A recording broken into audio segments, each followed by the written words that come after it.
Hey, we should be live. Let us know in the chat if we're live. I am Brandon. This is Gama. We are your authors for the evening. Hi. Thanks for showing up to hang out with us. I'm going to start off by letting Gama introduce himself. This is Gama Martinez. Hi, I'm Gama. I am a writer, a runner, somewhat of an adventurer. My latest book is God of Neverland, with its sequel, Queens of Wonderland, coming out in a few weeks, and it is pulling from classical stories and integrated mythology with it, so I had a lot of fun with it. And I have read God of Neverland, and I thought it was fantastic. Read it 2 years ago. I got to read it early. Gama is a longtime friend. We determined like 15 years ago or something like that, yeah. At a writers' conference we both went to. He moved into the area a couple years ago, and so we're like, oh, we need to get Gama on. And so we finally found a chance for it. Yeah. So today we're going to be pulling most of our questions from, it was a Reddit thread. Is that right, Kellen? Yes. Yeah, from the Reddit thread. But we are going to watch, Adam and the team will watch the comments on YouTube. And we'll be pulling comments that appeal to us from there. Gama has published in middle grade. Yes. And his most recent is adult at Harper Voyager. Yes, that's correct. The Harper imprint. And so he can probably talk if you have questions like about selling in the adult market recently. He made that jump and sold. And this is your first time with a New York publisher. Yes. Right. And so he'll know better than I will about selling in New York right now. And we can talk about his book is very fun. It's taking the ideas of Peter Pan and kind of rejiggering them, reimagining. We're having some audio issues, so Taylor's going to disconnect the audio Okay. real quick and plug it back in. Disconnect and plug back in. Yep.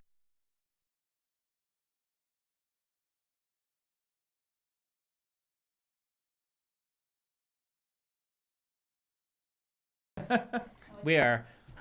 Well, you know, it's Taylor's fault, or it's my gaming PC's fault, which got stolen and became our streaming rig.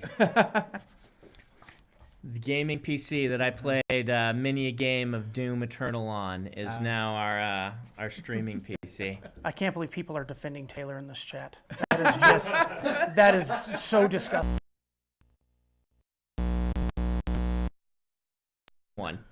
Then that is one of the best ways to indicate that they are an upstanding Yes. and wonderful human being, which Taylor is. So Now Octavia's worried because I never make fun of her. You know I can't handle it, though. My favorite recent Octavia story Yes. came from yesterday or today. She was walking into the room and there was a light or one of these C-stands that she bumped, and she apologized to the C-stand. I did. That's true.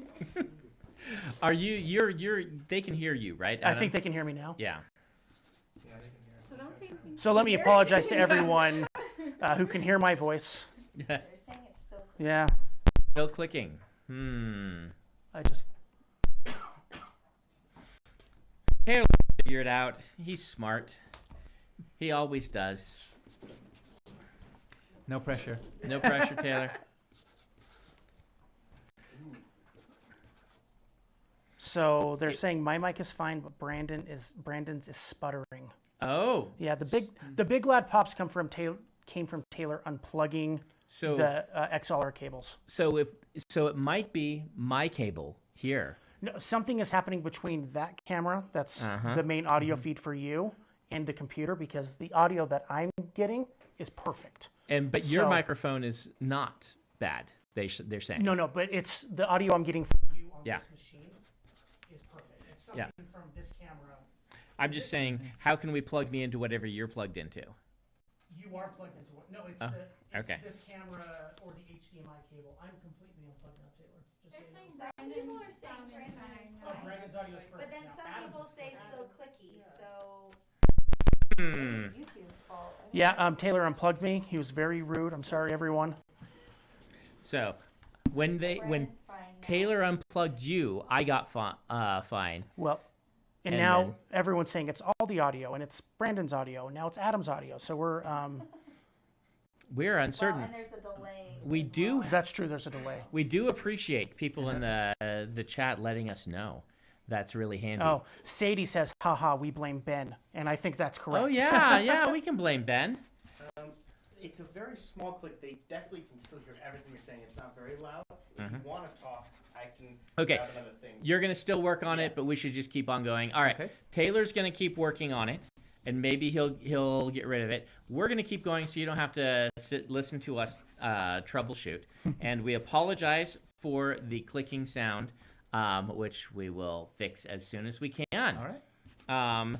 But I was saying that I love just even the premise of God of Neverland, this idea that Peter Pan is actually an ancient Celtic, it's a god of, what is it? Youth. He was a personification of youth. Yeah. And kind of weaving in mythology, real world mythology, with the lore of Neverland, and sending people back to Neverland, and looking for him because he's vanished and he's precocious, and so it's really a cool mix of real world history, real world mythology, and the lore of Neverland and Peter Pan. So Yeah. So it was a couple years ago. I was just rereading a bunch of classic books, and I got to Peter Pan. And in the epilogue, it talks about how everyone but Wendy eventually forgot, but Michael was the last one. And I was like, no, you know what? There's more story here. So, I mean, I'm sure that's how so many books start off. So, yeah. Yeah, I mean, I often say that Mistborn started kind of the same way, where it's like there's a story to the Dark Lord losing instead of to the Dark Lord winning instead of the Dark Lord losing. Oftentimes, I'm reading something.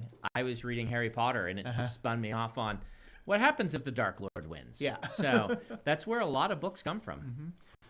Gama, from the chat, eKitten02 wants to know age range for God of Neverland, if it's adult or YA, or how would you classify it? It is adult as far as basically they marketed it as adult because the protagonist is an adult, but there is nothing in there that's inappropriate for YA or even middle grade if they're at that reading level. So published for the adult market, but YA friendly. Yes, definitely. So let's go to some questions. Let's get us going, Adam. Gama from Sith Revan 1207. Ooh, that's a That's a nice I one. like that name. Yeah. Some people have been playing some Knights of the Old Republic there. I've never played that one. I hear it's great, though. It's fantastic. Yeah. I've never read any of your books before. Where would you recommend a new reader start with your work? I think a great place to start is God of Neverland, which is the book that we were just talking about, and the sequel comes out in a few weeks. So Yeah. Sequel comes out, what did you say, May 9th. May 9th. So, yeah, you guys should all read it. It's really good.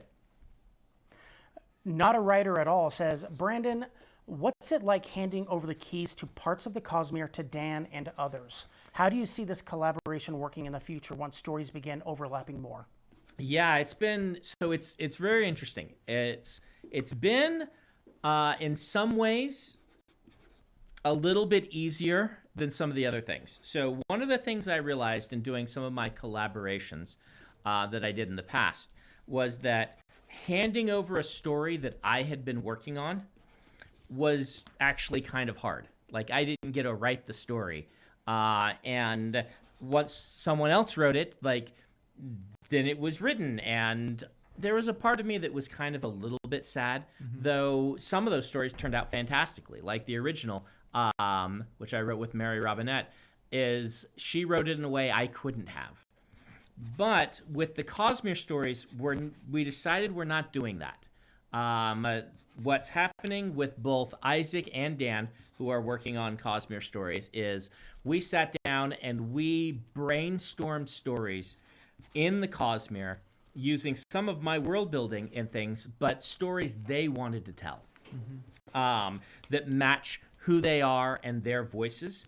So these are not books that I was planning to write, that I had outlined. These are books where, like, you know what? It'll work better if someone else doesn't just try to do a Brandon story that Brandon was planning to write, and instead we let them take the world building, the basis, and extrapolate from it. So Dan and Isaac and I have a brainstorming session every week, and we are working on just right now the world building and the plotting for Dan's story. And we've been spending a lot of time on it. It'll probably be another 6 months or a year before he even starts writing it, because we want to get it absolutely right. And it's a story that is doing the themes and whatnot that Dan is really interested in. We're just, Isaac and I, making sure to help out and make sure it fits in the Cosmere. So I think it's going to be a different kind of collaboration that I think is going to work really well. And I'm excited by it. There's nothing, for this one that I'm like, oh, I wish I could write that. It is absolutely a Dan story built for Dan. Oh, I look forward to that one. Yeah, it's going to be a lot of fun. I won't say anything about it.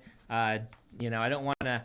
I want Dan to come on and be able to talk about what's exciting, why he's made the decisions he has. But I'll say this. One of the nice things, I think he's mentioned this on our podcast before. We're in a spot where we can do something I never got to do when I was younger, which is have an art team do concept art. So Dan can say, I need this. And then the concept art team goes and comes back with 20 different versions of a world building thing done by 3 different artists that he can be like, oh, this is the one. Extrapolate on this. It's actually a lot of fun. Having a concept art team is something that most writers never get to have, and I'm really excited to be able to have it. Nice. So, do you have one for us, Kellen? Yeah, the history of how we play in the chat says, Gama, how did you pitch to do an adult series? Did you pitch it as a series? Tell us about that process, please. Yeah, I don't know. Can people hear you, Kellen? I'll just repeat the question just in case, because Adam's helping with the technical issues. So, Yeah, I'm not mic'd. and Kellen isn't Mike. So the question is, Gama, how did you pitch an adult series? Did you pitch it as a series? How did you make the transition from middle grade to adult? How did that all work? Actually, when I pitched it to the editor, I said, you know what? I am not sure if this is adult or middle grade. And I gave him some of the details. I gave him some of the details, and he said, oh, with your protagonist that old, we would do it as adult. And so that was really how I pitched it. As far as the transition, it was really a matter of there are certain things I didn't have to do anymore. Like in middle grade, you have to get the parents out of the way, because it would take horrible parents to allow their children to go through these adventures that middle grade books go through. So I don't have to do that. And it was just a longer book, and it took me a little while to adjust to the length, because that's actually pushing myself a little from my natural length. But yeah, I outlined it fairly extensively, and then I just went into it. Yeah, it feels paced like a thriller for the adult market. It's very, fast-paced, always moving, things like that. I don't know if that's a distinct choice you made or if that's naturally your style, but it felt quite quick-paced. Yeah, that's naturally my style. That's Yeah. probably a bleed over from the middle grade stuff. Is you have to do that in middle grade. You or do, the kids yeah. will get bored. So. So, Okay, before we do this, we're gonna try to switch on the audio. Okay. For troubleshooting number 2, and if this doesn't work, we're going to do different mics. okay, so we are doing another troubleshoot. So, you might hear our audio cut out for a little bit, and then hopefully you'll be able to tell us in the chat if it's now working. It's all so interesting.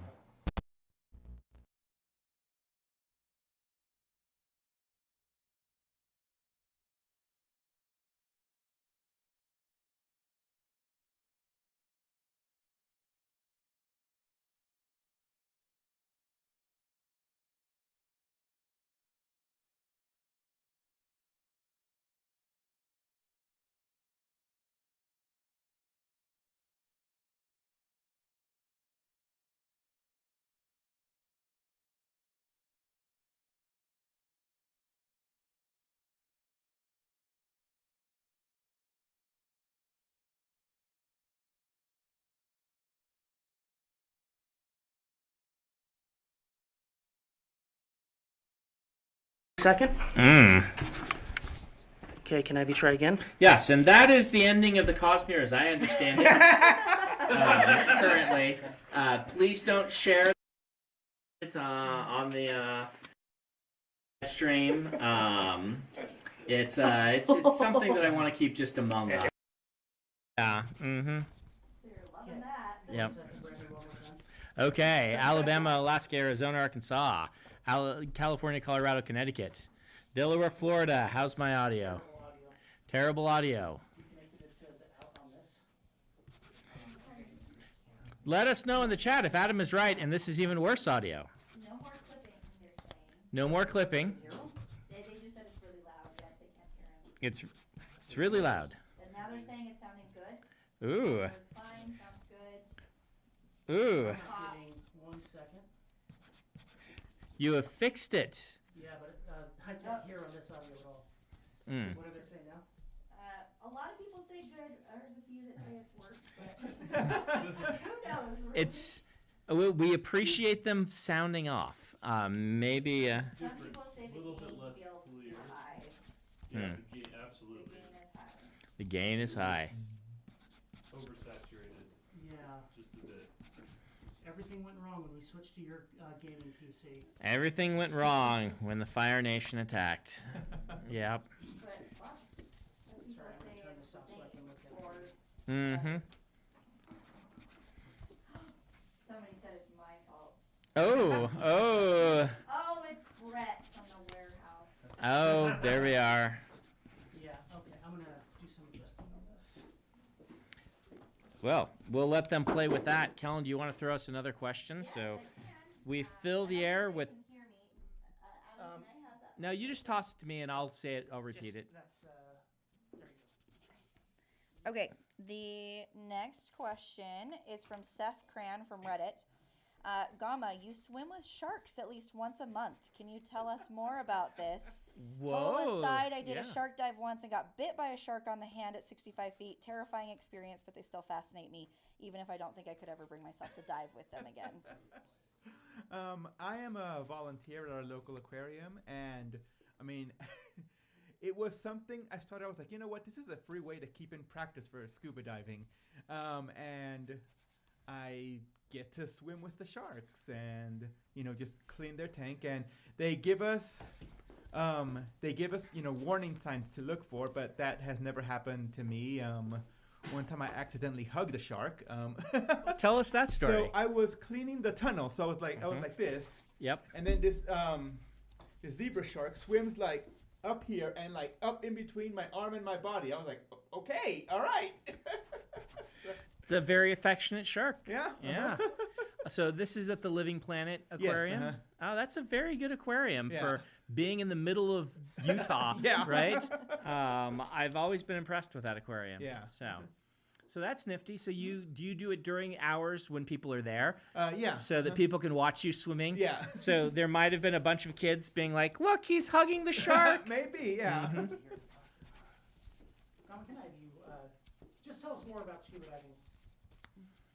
I got into it actually during the first Ride and Excuses cruise. Oh yeah. I got certified for that, so I could do some of the excursions there. First dive there, I almost ran out of air, so that was fun.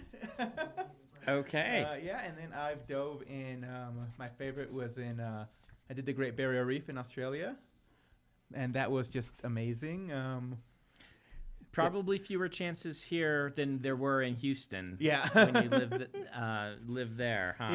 Yeah. I mean, here there's a warm water crater in Midway that we do most of our training at. Yeah, I've heard about that. Yeah. That's a fun dive. Are there things to see in there that they've They have put stuff down Yeah. there. Like there's an old ship wheel. There's like some like plastic toys that are tied down there, and there's some kind of like obstacles, but they're to test whether you can keep your depth without right. going up or down too much. Mm-hmm. I've been scuba diving one time. It was in a swimming pool, and I was a scout back in the scouting days. So That's the only time I've been there. Adam, how's it going? Should be fixed. Should- Sounded good on my end. Okay. Sorry if I just screamed into a microphone. Kelly, something out to me. Well, Adam says it's fixed, so there we are.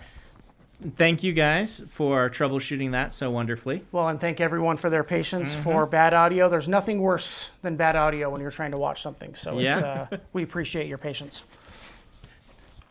Let's hit us with more questions. Where did you leave off, Kellen? The top one. Perfect. So Loose Theron Telescope, longtime friend of the programs, says, for Gama, looking on your website, it jumped out to me that you've got a lot of quartets rather than the usual fantasy trilogies. Do you think there's any specific reason for that, like favoring different pacing structure for your series for most, or did it just happen that way?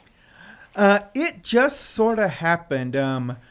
I generally have, a sort of a 3-character cohort, and generally a book focuses on each one's experiences, and then there's one that wraps it up in the end. So that's kind of how I arrived at that. Okay, that's cool. Yeah. That's a really interesting structure. When I end up with a quartet, it's actually the opposite reason. I have one book that's kind of an introduction, and then I do kind of the trilogy. Yeah. So. Seth Cran says, Gama, if you were going to write a story that takes place on one of Brandon's worlds, which would it be and why? Oh. Oh, that is, I would want to explore what happened after Warbreaker. Okay. A lot of fans would be happy about that. That's the one that Yeah, they. because obviously a lot of stuff crossed over to Roshar, and even after I read it, I was like, okay, but what happened to all this, big stone army that? So that's probably what I would do. That's a good answer. I bet like I said, a lot of people would be excited by that. Let me ask you this. So your sequel, which I haven't read yet, to God of Neverland, is playing with Alice in Wonderland. Yes. With Wonderland. Why Wonderland? Why did you pick that as your second? Originally I was trying to think of just really well known, and that's the one that really jumped out at me. And because it's such it's a category called, I think it's nonsensical fantasy. And I just thought there was just so much I could do with that, because Wonderland by definition is insane. And I decided to go with that. Yeah. It's a good match to Neverland. Yeah. They are both pretty weird places. Yeah. Dark Lord X New from the chat says, Gama, as a senior systems engineer, how is it moving from software dev to author? I haven't quite made the move yet, but that's what I'm going for. Sometimes it can be hard because it uses the same parts of the brain. It's a lot of it is creativity and solving problems, and so it can be hard. Sometimes I need to have like a buffer between work and writing. I do a lot on the weekends, so yeah. I think it's interesting you should say that, because I have the same experience. I've told that same story that I once took a programming class. I'm like, I can never do this again. It uses my writing brain. Yeah. So you write mostly on the weekends? Yeah. Sometimes late at night. It's not unusual that I'll be up, 1, 2 in the morning, but then I have to get up at 8. So that's not fun. But yeah, you do what you have to. And you're shooting for professional full-time as a writer, but that's going to be tough because right now you have a dual income. Yeah. Right? Like you have that sweet software developer money, and then you have the writing money with and so now you just have 2 incomes. Yeah. That's rough. I've heard that it's hard to kind of. Yeah. My wife and I have decided that I need to have in the bank what I would make in a year as a software developer before I can make that switch. So that's kind of what we're going for. Where do you do software development right now? I'm at Motorola Solutions. Okay. So yeah. From Brando Sand Evangelist, Hey, thumbs up. a question for both authors. We know Brandon's story of becoming an author, but when comparing both of your roads to success, what are some vast differences or striking similarities between both of your paths to becoming successful fantasy authors? Boy, It's going to be hard to answer because Yeah. knowing each other's like, what's going to be a difference? I got asked to finish The Wheel of Time, which is something that's pretty different that kind of propelled my career quite a bit.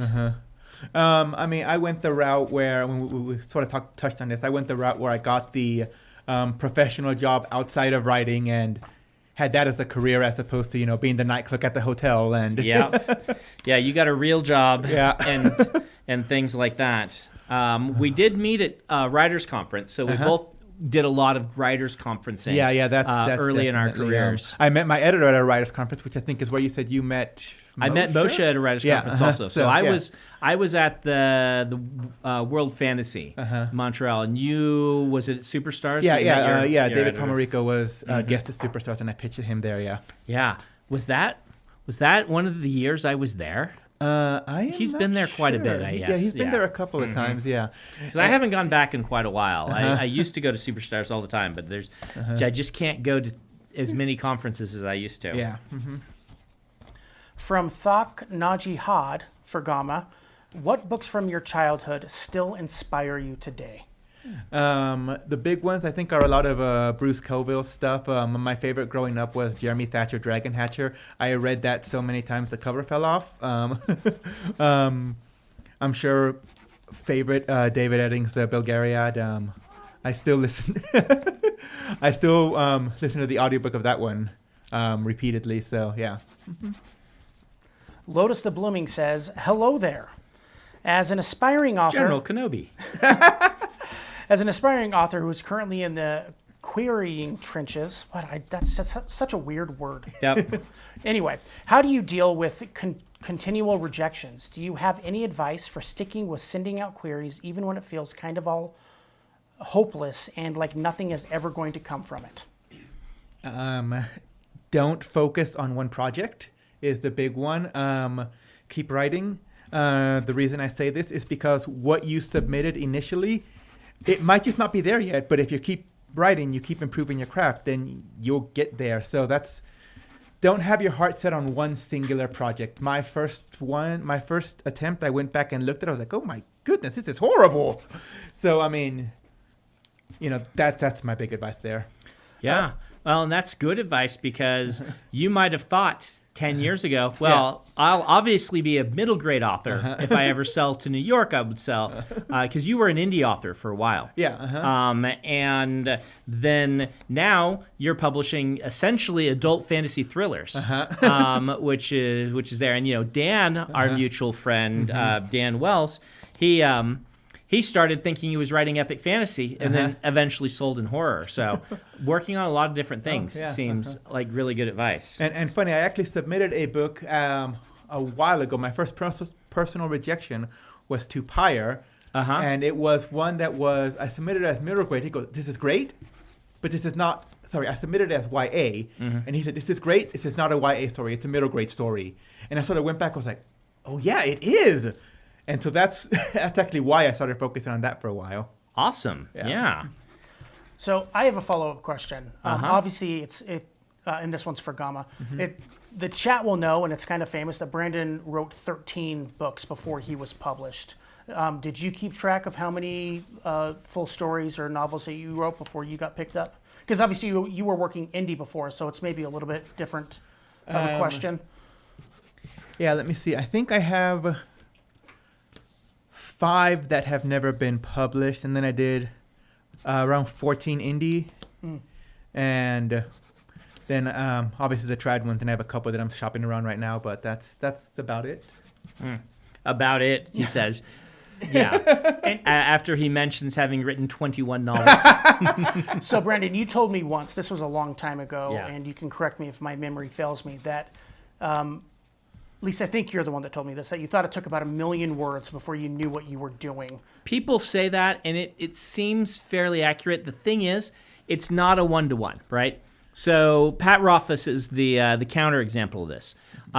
He wrote one book and revised it a ton and really learned revision and ended up publishing that book, which is totally legit. Now, he spent that same amount of time that I spent writing a whole bunch of different things and ended up with a very quality product. So, and then there's that whole 10,000 hours thing, which holds some truth, but of course, there's lots of people who dispute that one as well, and be like, so I will say it was about 1 million words for me. It was roughly 1 million words before, and because I wrote 5 books at around 200,000 words each, and then book number 6 was Elantris. So it did, and I'd heard that before. That did end up working for me, but I have a feeling that there are plenty of fantastic short story authors who did not write 1 million words of short stories, who wrote 20 or 30 short stories at like 1,000 words each, and then got really good at that, and then made a fantastic name for themselves. And instead of writing 1 million words, they probably wrote 30,000 words, learning their craft, which is a different craft. So, Melissa says, and Gama, you also met your wife at a conference? There's not a question mark there. I see her name. I'm not sure. That may be my wife, actually. Yes. I met her at the same conference a couple years ago. She does book marketing, so she was there as a marketer. I think she interviewed at FanX. yeah, okay, Yeah, yep, she did. Yep. So, yeah. Yes, she did. So, well, yeah. Hi, all honey. sorts of all sorts of great things come from going to conferences. And we had that question on queries. I skipped the query stage. I was never able to sell off of query. And I sold a book by pitching the book in person at a conference and having them say, oh, send me sample chapters or send me the whole book. And I never sold anything off of a query. I'm going to assume, since you pitched at a conference, that the editor said, oh, send me some sample chapters or something. You didn't have to query. Correct. I actually found out that I'm weirdly good at pitching. The next year, I was having someone told me people were complaining so much because the editor didn't ask for a thing from anyone. I was like, well, he got one from me, and I thought that's just what they did because I always got a request. So I was like, apparently I'm weirdly good at those. So if you can skip the query stage, it is generally a good thing. The problem is conferences can be expensive. Yeah. Not everybody can afford them, and people do sell off of queries. Don't get me wrong, but I found that when I was able to skip that by talking to the editor in person, it did help me. That's not very, it's cold comfort for the person in the query trenches. Man, I feel so bad for people in the query trenches because queries are so hard. For those who don't know, a query is like a one-page pitch. yeah. But it's a different skill than writing a book. So a lot of people who are good at books may not be good at queries. Yeah. And so it always feels like you're like sending off something that is more like a business letter that someone trains in the business world than the creative writing that we're doing. It's like, how will they know I'm actually good at creative writing from this business query? Yeah. I felt like that was the wall between me and publishing.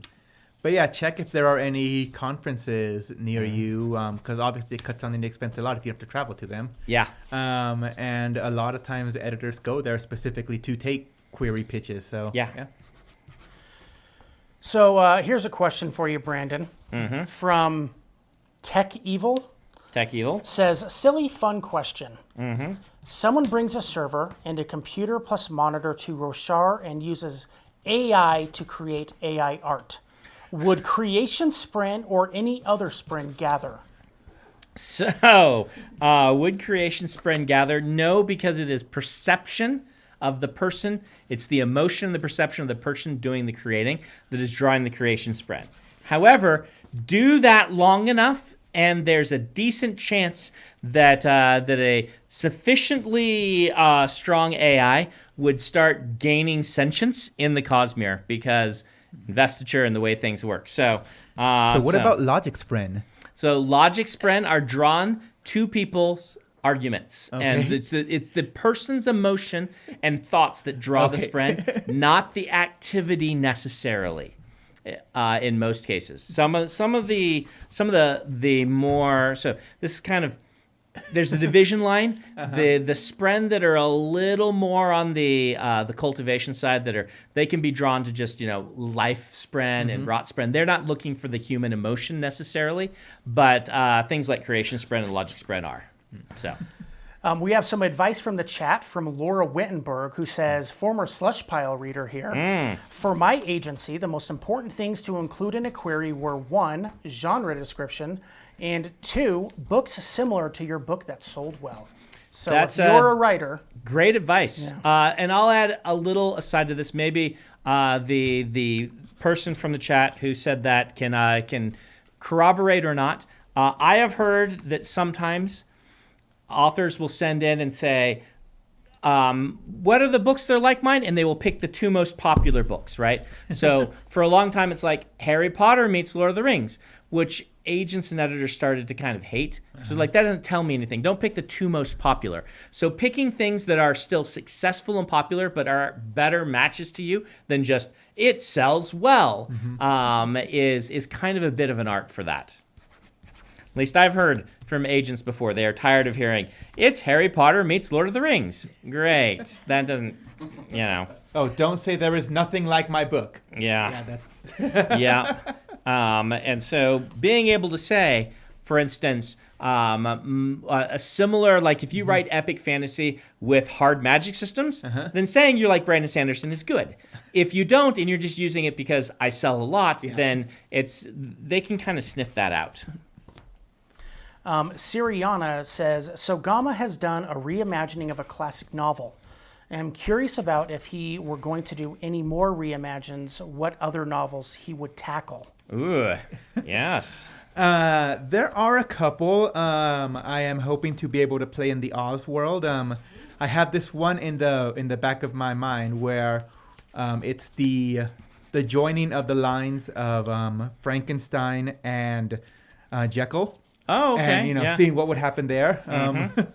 Okay. Yeah. Joining the lines like meaning like the Frankenstein, Dr. Frankenstein and Dr. Jekyll. Yeah, and they're sent into both of them, and seeing what they inherited, and I wonder if the Jekyllism, the Jekyllness, is hereditary. Yeah. That would be different if that changed Dr. Jekyll's DNA. Yeah. And they had a follow-up question for you, Brandon. Yeah. What classic fantasy story would you think would be an interesting to reimagine in his style? In my style? Yeah. So what classic fantasy story would I want to, if I were going to write in any other world, what would I do? I think the most likely would be Dragon Riders of Pern. I think that's one of the classics from my youth I'm really familiar with. I probably wouldn't do it, but in this hypothetical world, like which would be the most likely. Now, if we have to go with something that's public domain, like you're doing, what classic fantasy would be interesting? That's really an interesting question. Like, what would I do if I was picking some public domain? What would be kind of funny would be to take like Midsummer Night's Dream. Oh yeah. And make the magic system a hard magic system, right? And be like, here's the actual lore and the rules of the fairy world, and do like a Rosencrantz and Guildenstern Are Dead, if you've ever seen that, which is a parallel play to Hamlet that's showing what Rosencrantz and Guildenstern are doing. And of course, it's very meta and funny. Doing something like that where it's like there's an epic fantasy, and this is how Puck and the Titania and them interacted with the world, and kind of like Wicked did with, but do that with Midsummer Night's Dream. Make it a little less whimsical and a little more. Here's a Brandon Sanderson hard magic system. Yeah. Just from the chat right now, Sir Rick the Nick says, oh, my thing just moved. Sorry, 1 second. Which character of yours would you add into Smash Bros? And I think I already know what Gama's going to say, because I feel like Peter Pan is already perfect. Oh, yeah. He would be. Yeah. Anyway, that was the question I thought was fun. That's actually a good question. Who of your characters would you add to Smash Bros? And who would you just add from any sort of IP to Smash Brothers? I mean, I would put Kaladin in. I think it would be fun to have Kaladin in Smash Bros. Would That would his power be depression? No, Kaladin perseveres through depression. See, I just picture Dalinar with a big hammer. Yeah, that hammer would be pretty cool. If I were going to add anyone from any IP, I would probably add the Doomslayer.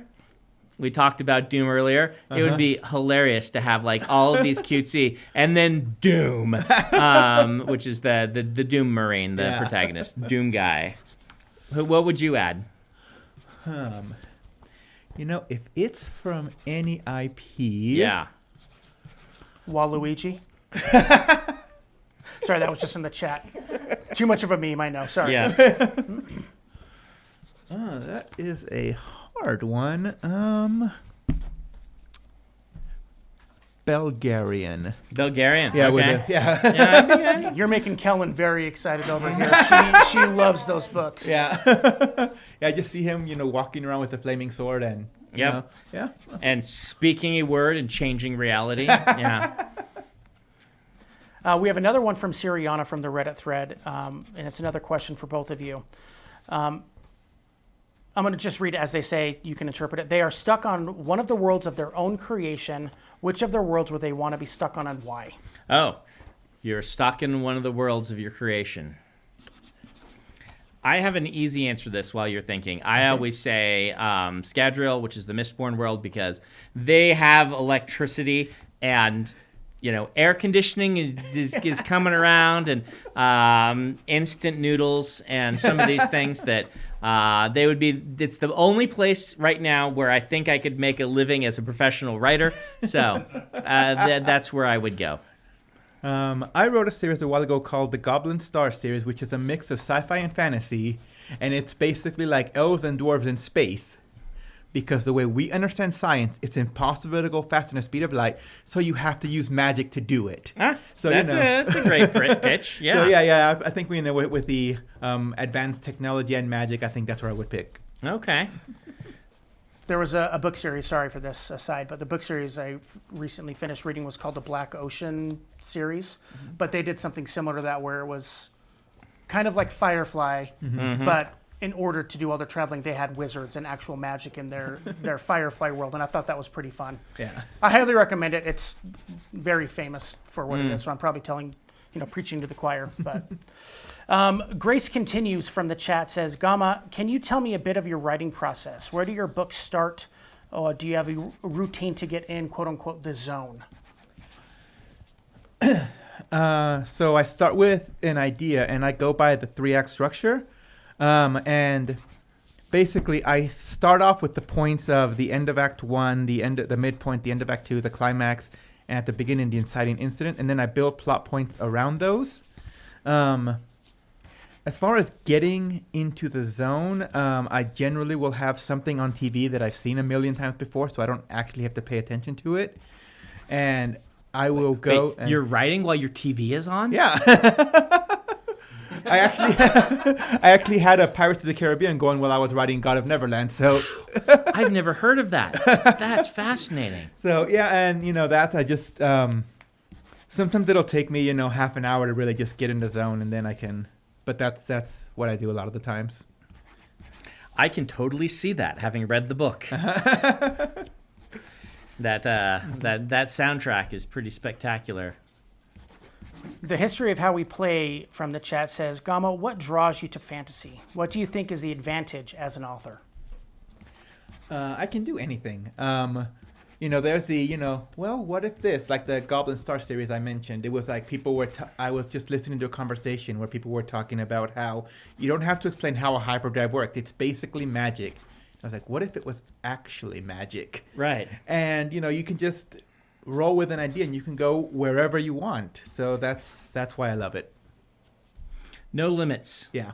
Mm-hmm. One of my favorite answers that you give, Brandon, is you can do anything you want plus have dragons. Yes. Like, why wouldn't you write in the genre where you can do, like, fantasy as a genre, like, we use the word genre to mean so many different things, right? Like, middle grade versus YA, which is adult, are genres. Yeah. When I took college courses, the genres were prose, poetry, and creative nonfiction. All right, those were the genres of writing that you could do, which is a completely different meaning for genre. In the publishing world, a lot of times we mean genre to mean, fantasy, horror, or things like this. But I find that genre can mean like so many different things. And I feel like people imagine that fantasy is more limited than it is. People who don't read fantasy don't realize that we have everything from N.K. Jemisin, right, with writing on the complete literary side, all the way to like the most pulp tie-in novel you can imagine. That's just like, we're just gonna go have fun and blow up some orcs or something like that, and everything in between. You have romance-focused novels, like my agent represented Charlene Harris, who wrote the True Blood series. Those were shelved in fantasy, which were mystery romance horrors, right? That's the fantasy genre right there. And like, you can have anything. You'll have romance novels. In fact, I've heard that the big thing now, a lot of people, is romantasy. Have you ever heard this word? No, I haven't. I heard it for the first time. I bet this is a TikTok thing. Tell me in the comments if this is a TikTok thing. I heard it for the first time from my agent a few months ago. He's like, well, the only thing that I'm really having people get excited by buying right now is romantasy. And I'm like, oh, that's a cool word, romantasy. And so, you'll find things that feel very, but we'll find things like God of Neverland, which I feel reads like a thriller. It's paced like one. It reads close to a Dan Brown style book as much as it reads close to a fantasy novel. You'll find all of this stuff in the fantasy umbrella, and plus you can have dragons, so why not? Brandon, for someone who says that, you can do anything and you can have dragons, there's a remarkable lack of dragons in your book. Yes, I know. They've started showing up.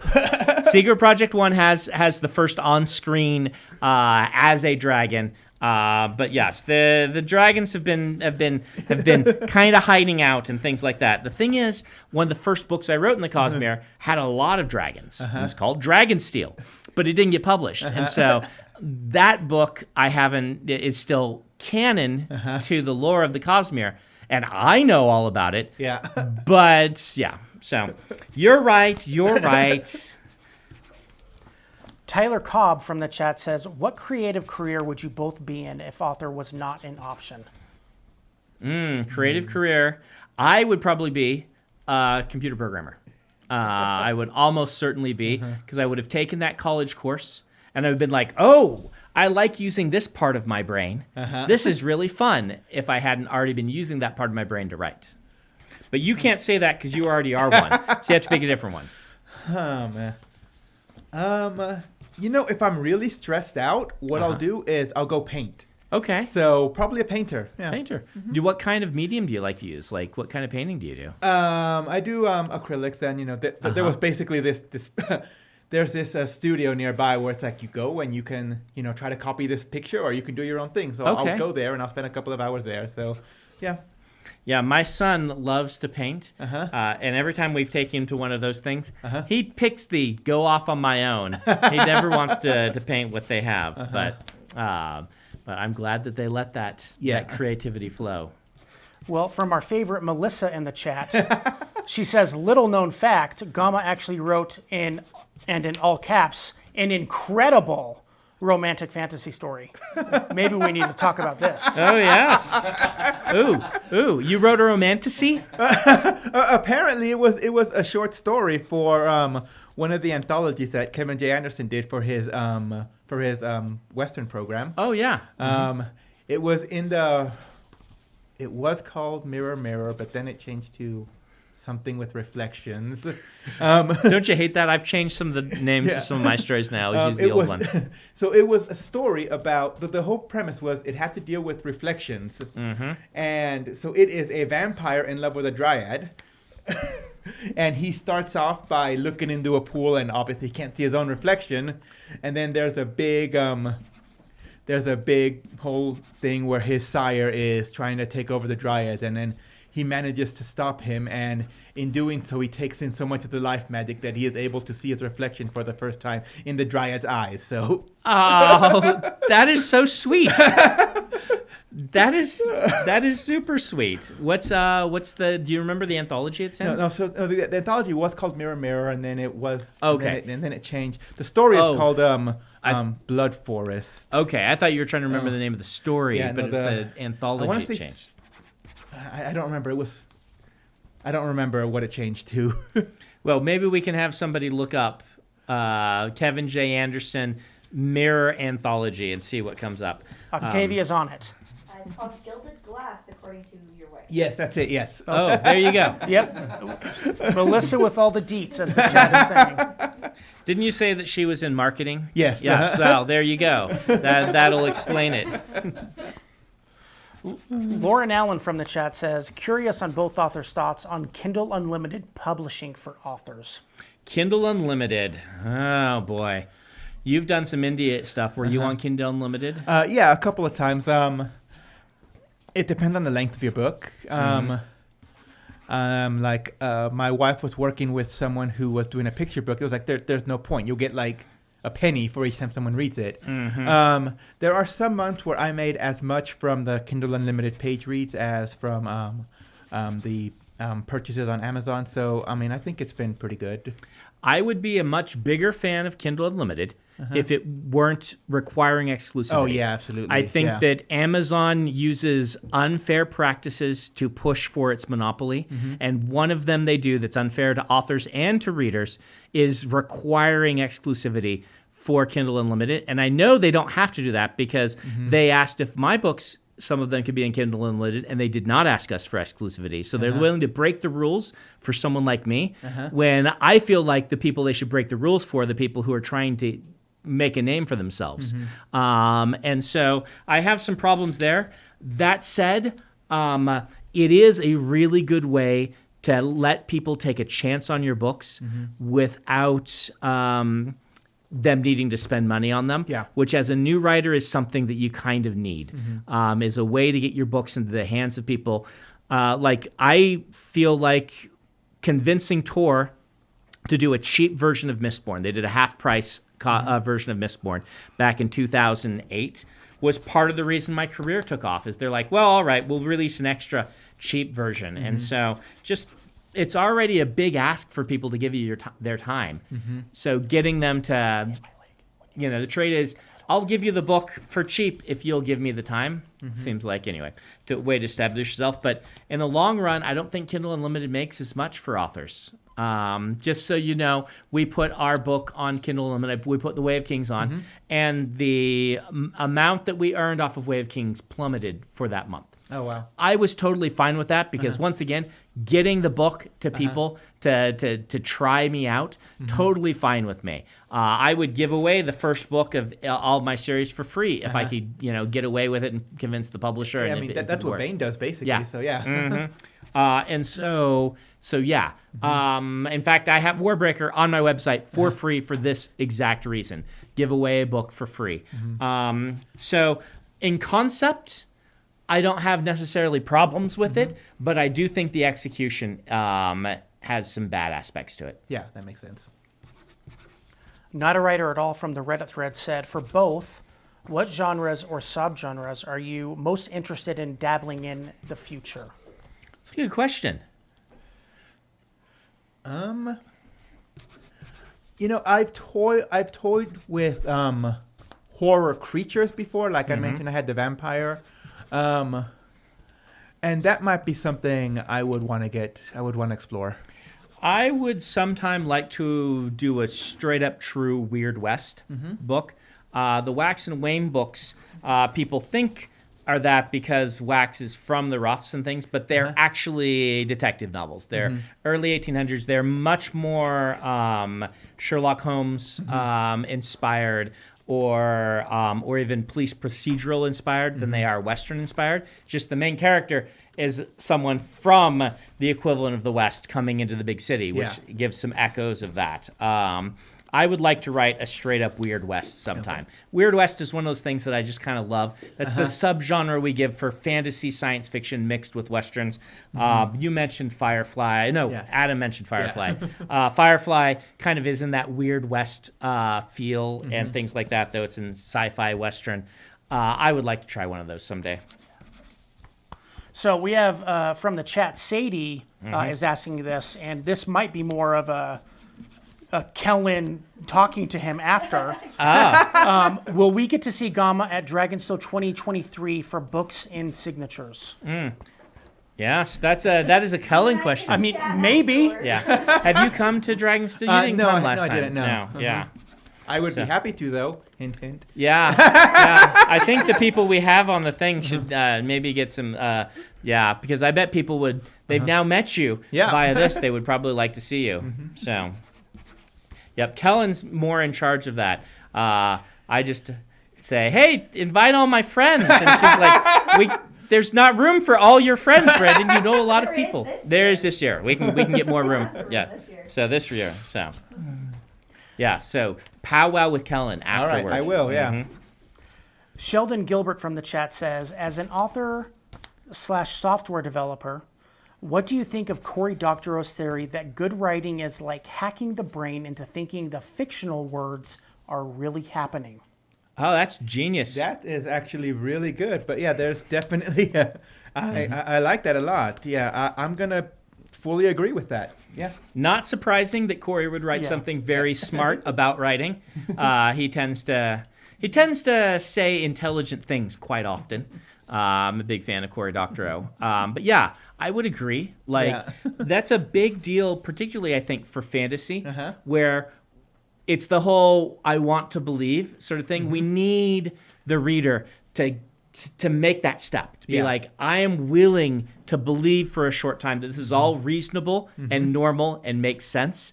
And once you get that buy-in, then you can do all sorts of wondrous things with imagination. But if you don't get that buy-in, then that's a wall preventing someone from getting into the stories. Yeah, definitely. So yeah, hack the brain. It's a good way to put it. And if you haven't been on Brandon's blog recently, maybe you want to direct people to that. Yeah, we had a nice guest post from Cory Doctorow, the man himself, because one of the reasons that I've kind of started to pay attention to some of the digital rights things that I've paid attention to regarding, Audible and stuff like that was directly from things that Cory said when many years ago. And so Cory actually has, it might be done by now, Kickstarter for the audiobooks of his most recent book because he won't release them on Audible. So he has to get them out some other way. And I believe it's a book that he is releasing, the main book with Tor, but he won't release the audiobook there because they would have to put it on Audible. So he's kickstarting it. And kind of has some explanations, some deeper dive into some of the things that I've been talking about with rights and things like that. I wish we could love Audible unconditionally because it does some wonderful things. And I hope we can get there eventually. Yeah. Grace Continues has another question from the chat for both of you. If you could write a, quote, bad book or bad idea book to its full completion, which idea would you do? Bad idea book? Well, right now I totally want to write the epic fantasy about the fairy world that is happening parallel to Midsummer Night's Dream. And make all the actions by all of those characters reasonable because, they're reasonable-esque, but obviously what the fairies do sometimes doesn't make a lot of sense intentionally. And so. I always thought it would be a fun book to write about a Hitler protection squad, which is like a time travel. So it's like the people who their job is to protect Hitler from the people who want to go back in time and kill him to preserve the timeline. But I'm not touching that. Yeah, so. you don't took touch that bad idea Smart. pretty literally. Yeah, you took. Though I will recommend people go read the short story Wiki History, which is a fantastic short story of the Time Travelers Forums. and it's told epistolary, meaning you're seeing like the posts on the time travelers forums, and they've got like it's really fun. Someone goes back in time, like I'm gonna go back in time. I think it's kill Hitler or something like that, and then they erase themselves from the timeline on accident and create a paradox because it turns out that in so doing they cause the butterfly effect and they've erased themselves. So one of the posts is, will someone please go back in time and prevent such and such from erasing themselves from the timeline? And they're like, all right, I'm on it, and things like that. It's great. Sarah Bell 624 from the chat says, how do you handle self-doubt as a writer? Do you ignore imposter syndrome? It can be difficult sometimes. My best advice with that is, get hooked up with other people. Like I actually had a really bad bout of imposter syndrome a couple months ago, and it was, I just had people come in. I was like, no, absolutely not. You are not an imposter, and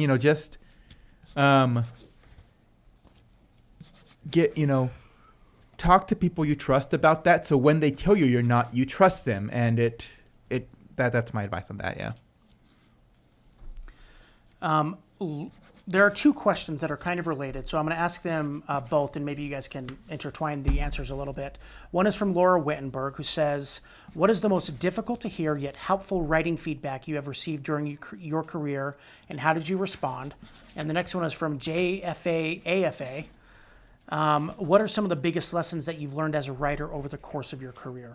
Wow, what big but excellent questions. Do you want me to talk for a minute to give you time to think, or you got one? Yeah, go ahead. So for me, the hardest advice to hear is generally when I think something is working in a book, and then I get the feedback from the beta readers that it just isn't.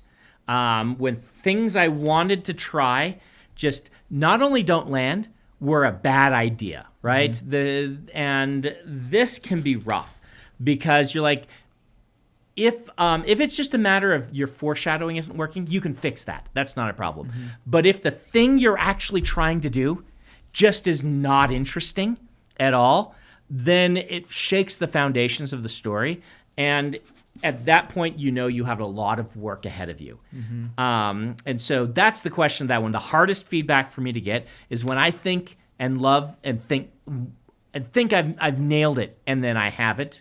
That hurts sometimes because, man, it leads to a lot of work, and you have to kind of abandon some things that you thought were really, really going to be great. The big example of this is in Cytonic, the character of Chet just did not work in the initial drafts. Sometime I'll release who that was, and you guys can read the parallel. And just every person I gave it to is just like, this character is not working, Brandon, not at all. And so I had to rip the character out and change the entire tone of the story to have a new character. And it was partially the tone. Like I had to change a whole bunch. Oh, wow, yeah. And that revision, I would say that I rewrote 50% of that book brand new to try and fix those problems. I think the hardest one I had to learn was that it's okay if your first draft is bad. You don't have to make it perfect. The first draft is supposed to be bad. That's what it's for. It's kind of just become an axiom where you can't edit the empty page. But yeah, that is being willing to be bad on my first draft because that was really hard. As far as lessons, not to edit the story on my later drafts because by that point I've gone through it so many times. Oh, interesting. That I hate it. So right. So I was like, of course it seems bad, but so you've read it 50 times. You're tired of the book. Yeah. So I'm not going to try to fix the story then, but yeah. The hardest lesson I had to learn was revision. I am naturally not a reviser. I think I've gotten very good at it. In fact, I would say it is one of my strongest skills. It is something that is still hard to me and still I don't like as much, but it is also essential to the process. And I feel really proud of myself for having put in the time and put in the effort and still doing the work, because I know that there are a lot of writers who kind of get to my stage and things and stop revising or stop taking feedback, and that scares me. It really worries me that that people will say of Brandon Sanderson what they say sometimes of Heinlein. It's like late Heinlein stopped getting edited, and it stopped being as tight and stopped working as well. And so anyway, I don't know. I don't want to offend any Heinlein fans, but I know a lot of people say that about Heinlein, and I know I've read some late Heinlein, but I'm like, oh wow, then this does not have this sort of same tightness that the early books did. David Eddings is the same way. David Eddings is the same way, How right? about George Lucas? Eddings is a great example. I thought that his last couple of books, like the ones about Belgarath and Polgara, were just they didn't have structure to them anymore, and didn't work nearly as well as some of the earlier books did. Yeah. World Hoppers Podcast has a question for Gama. It seems you are a fan of travel and adventure from your website. What aspects of that hobby have influenced your work, particularly... Oh, I got people moving things above me. Sorry. Particularly when it comes to culture. I would be really curious if you have any South American stories, but that's a personal bias. I do not have South American stories. I have not made it down there yet, but I have ideas for a couple of Aztec and Mayan stories that are not fully developed yet. But yeah, it's opened my mind a lot to just encounter all of these different cultures and, just some of the struggles, some of the adventuring stuff leads to a lot of just physical struggles. The hardest thing I ever did, I ran a half marathon on the Great Wall of China. On the Great Wall? And, That's amazing. Fun fact, it's deliberately built to be hard to run on. Yeah. So, yeah. Oh, wow. But, yeah, just casually drop that, into He conversations. lost me at half marathon. So, but yeah, it's expanding my experiences, and that always influences my writing just because of, stuff I've seen. I mean, whenever I'm describing something huge, I go back to some of the... One time I went snorkeling with whale sharks, and just... Oh, that must have been amazing. Oh, yeah, and then, seeing something that big, and that gives me help in describing a character who has seen something that's, so big they hadn't imagined it before. So, just stuff like that. That's a great answer. Yeah. Man, I need to add some more excitement to my life. For me, a great exciting time is going to London and trying a new restaurant, not running on the Great Wall of China.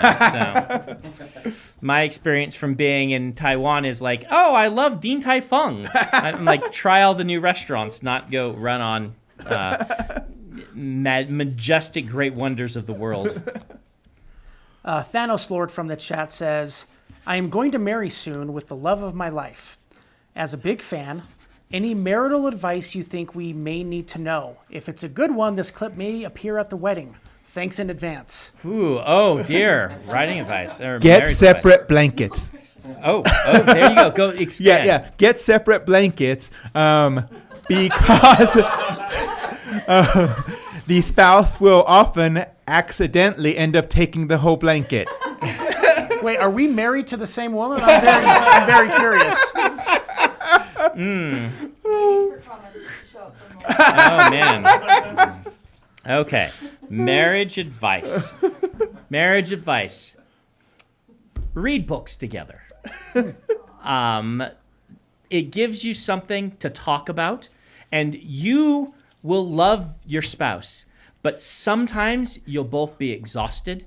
You'll be going out on a date together, because you should go out on dates together long after you're married, and you'll have work, you'll have kids, you'll have all sorts of things involved in your life that's making it difficult, and you don't want to talk just about work. You don't want to talk about the kids if that's a direction you go, because you spend all of your time. You want to have something to converse about, and if you're reading the same book, it is instantly something you can talk about that will just like it's weird to think that you might need icebreakers with your spouse, and it's not really an icebreaker, but you need something you can discuss together. So if it's not a book, pick a series or something and deliberately be reading or knowing what your spouse is reading. I know that Emily is she's in a book group. And I will always say, what's your book group book this month? And it just leads to wonderful conversations. So, piece of advice, read books together. So 2 things. Melissa responded and said, listen to Gama. So she agrees. And then related to Brandon's, Lauren Allen said, shout out to my fiance who will pick up any random object and ask if it's a sprint. And the answer is yes. Another one from Grace Continues says, question for both. Social media, thoughts on promotion/marketing books during the writing process, or should you just focus on finishing the book first? I won't let it detract from the writing, but sometimes I'll come up with a fun scene and I'll post like a paragraph of what I'm writing. But I don't do that to the exclusion of writing. I feel that if I posted paragraphs, I would get so many people complaining about spoilers that it could be a problem. I don't know if we need to start doing things like that. It's a really good idea. But I like involving the readers in what I'm doing by at least posting the percentage bar and things like that. But yeah, it would be fun to post more paragraphs and lines and things like that now and then. That's a good idea. What does the chat think of that? I'm sure they're going to be very against you posting. I don't know. Like Some that. of them don't want to be spoiled. They don't want anything. They don't want to run across an accidental paragraph that I've written that they're on book 2, and if I post paragraphs in book 5, it could be a bad thing. So well, I don't know. Michael Leger says do it. Do So it. I think we should just do that. Well, if Michael Leger says, But Christian says, no, I don't like that. okay, see, there you are. Yeah. CP from the chat said, do you think we will have another breakthrough with how we read books, like Kindle's audiobooks? Boy, I don't know. Like the electronic revolution is kind of only one of, I'd say, 2 book revolutions. One being the paperback, right? Where they moved from the hardcover, expensive kind of luxury item for the upper class to something anyone could enjoy. And then we eventually hit the e-reader. I don't know. I guess audiobooks is a revolution. So Yeah, I don't know. Short of downloading into your brain, I'm not sure what. yeah. And does it stop being a book if you download it into your brain, right? Yeah. If it's just you now remember having read this, is it? Yeah. So I'm gonna guess. I don't think so, but I'm a fantasy writer. I don't have to guess the future. That's for the science fiction writers. Don't tell them I write science fiction too. It's space opera. It doesn't count. Daniel Tilley from the chat is curious about your writing pace, your average words per hour, Gama. If you keep track of that. If I'm in the zone, I can get about 500 to 750 words an hour. If I'm not, I can generally knock out at least 100 in an hour. Yeah, that's actually kind of similar to me. Depends on where I am in the process. Yeah. And it depends on the book I'm writing, right? Stormlight books are harder. Stormlight books go a little slower generally because while I'm actually writing, sometimes the hour will be fast, but it takes way more hours of prep for an hour of writing in Stormlight. Okay.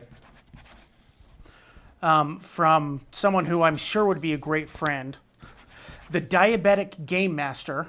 We have the same disease, that's why I say that. How do you tell when to give up on trying to submit a story? How did you guys learn about conferences back in the day, and how should we try and find public ones if we are unpublished and without an agent? Okay, excellent questions. Can you throw those to us one at a time? Yes, Adam? I can do that. How do you tell when to give up on trying to submit a story?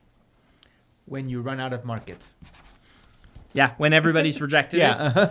I will say when everybody that you would want to publish Yeah, with is exactly, rejected it, yeah. right? There can be markets that are, you rank, these are the places I want to sell. And you may not, want to sell at some of these, but I would agree with that when you run out of markets. But submitting a story doesn't mean you're not writing the next one. That's the other important thing.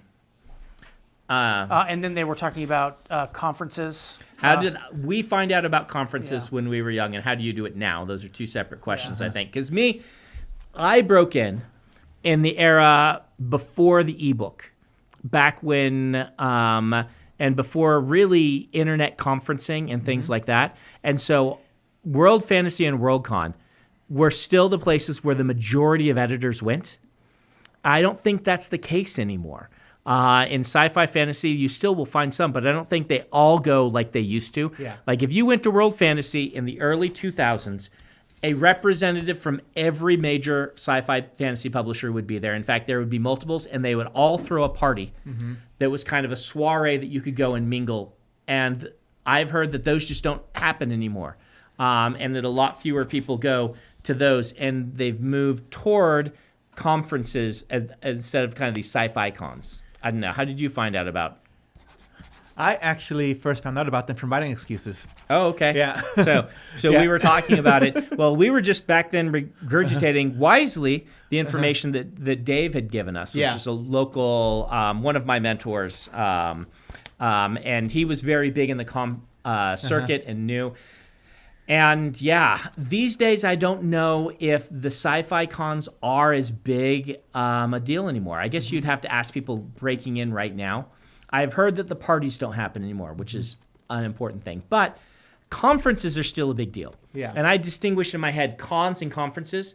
Conferences are things like the Surrey Writers Conference, or in Utah we have Story Makers, and things like that. And these tend to be higher ticket prices, but you also can generally then find they aren't how shall I say, they aren't volunteers. They are professionals on stage talking to you, and so you kind of get what you pay for. The cons are great. I still recommend going to cons. They're fun, but I think they're more for the fun of the experience and less for breaking in. Yeah, I would say that. Though the additional thing that is good to do at cons is just talking to the authors, meeting the authors. I mean, you know what? I got you to give me a cover quote. So just meeting the authors, sitting down with them, saying, and you don't want to be pushy about it. Yeah, absolutely. Just saying after a thing, hey, can I buy you a drink? There's a thing called BarCon. Even if you don't drink alcohol, a lot of people go to the bars and hang out and be like, hey, I just have a few questions about breaking in today. Do you have any advice? Can you, things like that. And if the authors, they might say yes, they might say no, but like I just can't do that anymore. Yeah. If you find me at a con, the chances that I'm going to be able to sit down with you are much smaller than they used to be. Yeah. Still happens once in a while, but most of the time I'm just not able to do it. But I would ask the people who have just broken in. You did do that. Yeah. It was Superstars writing conferences. We had at Superstars, but we talked at various other ones. I remember one in like Minneapolis or something, but yeah. How would you find them? You got to get connected wherever you are with your local writers community. Yeah, absolutely. Your local writers community is going to be invaluable to you. And you're going to probably have to start by just going on social media and finding forums like Facebook pages for the local community for your genre. Start seeing if they have cons. If you're in sci-fi fantasy, most cities of any reasonable size have a sci-fi con. Yeah. This isn't a comic con. It's something else. You can go there. They will have some writing workshops and things like that. You can start meeting the community. You can start asking, do we have any local really good writing conferences that you can go to? Start following editors on social media and seeing what the editors and agents are going to. Where are they going? Are they making appearances at cons? You can be like, well, if some major editors and agents are going to it, then it's probably a pretty good con. Yeah, absolutely. That's a good litmus test. So yeah. Yeah, you know what? Find your favorite author, see who edits them, and then see if they have a con schedule. Yeah. Some of them do, not all of them do, but yeah. Sorry, I was just going to make a joke, but Yeah. we can move on. Christy from the chat and also in the thread, thank you for letting me know. Sorry, I missed that. And I think we've talked about this before, Brandon, so please correct me if that's the case. Is Bridge 4 named after the fourth bridge? And that's capitalized. I feel like we've talked about this before. I think there's a book called Fourth Bridge. Oh. I did not name Bridge 4 after anything other than it sounding right to me. Well, Wikipedia says it's just a bridge. So Okay. There might be a famous bridge. I didn't name it after that consciously. Okay. I don't know what it is. It's possible I heard it at some point, and that inspired me to do it. But I picked Bridge 4 because it just sounded right to me. So. and they have a very serious question as a follow-up. Also, what are Brandon and Gama's favorite sock colors? Ooh. I'm boring. I just go with white. Yeah, I like kind of weird socks when I can get them. The issue is I have a tension in my life about socks in that if you buy all the same sock and you basically have a white and a black, maybe a brown to match certain outfits, and they're all exactly the same, then you don't have to do as much work matching them. It's super easy. But I like weird, wacky socks also. And those, it's like, oh, here's one of my weird, wacky socks. Where is the other one? It takes some time getting ready. Today I'm wearing socks that my assistant brought to me because I did not have shoes on when I first, this often happens. I'm like running to something and I'm like, no, I don't have time for shoes. So someone find me shoes and they will bring me shoes. So they're just boring, regular black socks today. I think actually Emily brought them, didn't she? Yeah, it was Emily. Yeah, because you offloaded that on her because you were doing flights. Yep. And Chris corrected me in the chat. He said, no, the Fourth Bridge is a bridge in Scotland, Okay. the first all-steel bridge, and an engineering wonder of the world. Well, it's possible that I heard that, which is why Bridge 4 sounded right to me. That's always possible. But I didn't consciously make that decision.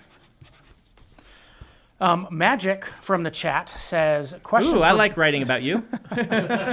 Question for both authors. Are there character archetypes you haven't explored in your books that you would like to? I don't really think consciously about the character archetype. So I am sure if I got deeply into it, I could find one, but I don't focus on that at all. And I tend to write about the ones I'm interested in. And so I actually can't answer that very easily either. I'd have to think about it a lot and be like, all right, what haven't I written that I really want to write about? I know there's story genres I want to write about that I haven't, that do have characters attached to them. But it's the same thing. I didn't think, oh, I want to write this archetype for a character. So, like I said, I want to write Weird West, which is going to have some archetypes attached to it. But it's not like I am just waiting to write that archetype. Yeah, I don't know if there's one about redemption, but so I had this idea about, these undead, they live forever. In theory, they could eventually go to feel bad about what they did. So I had this idea for like a lich that, after, they became a lich 500 years ago, and for the first 100 years they were horrible, but then, 400 more years of, So And Gama, can you just pull the mic just in front of you? Just move to the side a little bit. sorry? Oh, no, you're good. Just you got a little quiet. Yep. Okay. And just quickly going back to the sock question, your wife sounds very upset in this message when she says, "Whatever, Gama, you like the ones with my face on it that our son bought." So, what are you saying there? That those aren't your favorites? I added the second half. our 13-year-old bought her socks with her face on them. And then she's like, I'm not going to wear these. You wear them. I was like, no, our son got it for you. It's a special gift. I can't wear them. So that's. We should always have spouses in the chat. We This is should. fantastic for me. The value add is enormous. Was it Melissa? Yeah, Melissa. Thank you for your value add in the comments. Alejo Cercado from the chat says, is there a philosopher who has inspired you? Just to both of you. So I've read a lot of philosophy, and a lot of them were inspiring to me. I come back to Spinoza quite a bit. I come back to Descartes a lot. Plato, obviously, if you've read the Stormlight Archive, the idea of the three realms is directly correlated to Plato's theory of the forms. And so I mean, and a bunch of the Greeks, like Zeno. I love Zeno's paradox. It just is so much fun. And so yeah, man. And anyway, yeah. Someone who I would call a modern philosopher who has really inspired me would be James Artemis Owen. Okay. Yeah, he's become a really close friend and definitely pull a lot of inspiration from him. Good storyteller, not just in writing, but good storyteller. Like if you ever get a chance to see James Owen in person, he has some of the best just panels that I've ever seen. Just I can listen to that guy talk forever. Yeah. So yeah, I'm trying to think of. There's a couple of moralists too. That anyway, I could go on for a long time about philosophers. So. And Emily Sanderson says, Wait. Brandon's wife is a lurker who watches but never posts. Summoned her by The chat summoned Emily. She does watch. In fact, my kids watch sometimes, which is amusing to me because they aren't allowed usually to type in the chat, but sometimes they do. So. I did want to discuss the poll that we ran on your about posting to social media, and surprisingly close. Surprisingly close. Okay. The poll question was: should Brandon's social media post paragraphs or sentences of what he's currently writing? 38% said yes, 24% said no, and 39% said yes, but without big spoilers. Okay. So there you go. That's a pretty big. That's a more good no's one than I for- expected. Yeah, I try to be very wary. And here's the thing.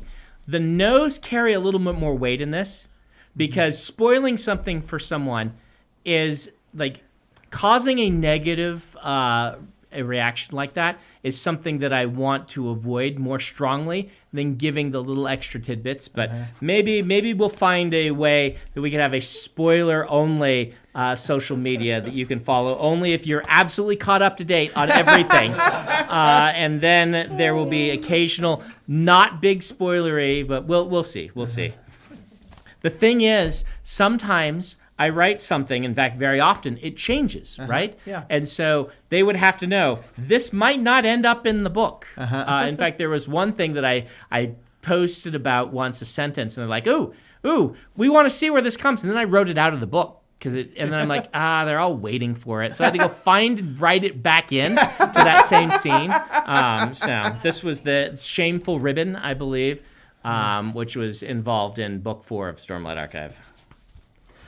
And Sean Burgesson from the chat is hoping, Gama, that you'll grab your books and put them on the table so people can see the covers a little bit better. Because we have a little appearance from a wild Kellen. So here they are. So God of Neverland comes first. Queens of Wonderland comes out May 9th. God of Neverland, they go into Neverland to help save Peter, and then some enemies escape and flee into Wonderland, so you have to chase them into there. And that cover I hadn't seen before today, I think is one of the most striking covers I've seen recently. It is really good. Yeah, I was really happy with it. Other world from the chat says, question for Brandon. Yo. How can you tell if your magic system has too many similarities to another written one? Or is it okay if there are a fewish parallels, but is generally an entirely new concept? Yeah, I wouldn't stress this as much as you probably are stressing it. The thing about it is, a magic system is more about what you do with it than the actual mechanics. And Avatar: The Last Airbender, as much as I joke about that show, because If you don't know the joke, I haven't actually seen Avatar: The Last Airbender, and I've actually watched a few episodes and know enough to be dangerous. It's a great example of a magic system that on paper feels like any other magic system, dozens upon dozens, but in actuality feels fresh, original, and really fascinating because of the way that they manage it, the way they use it.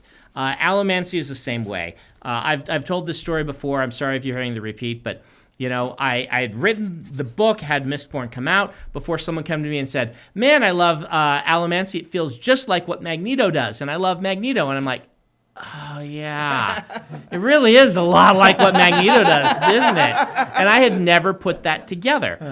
But that's because the lore, the economics, the social constraints, the all of these things that you put around the magic system are way more important than what the magic system point by point is doing. So I would not stress if it feels like you're never going to find a power that nobody has done before. That's my guess.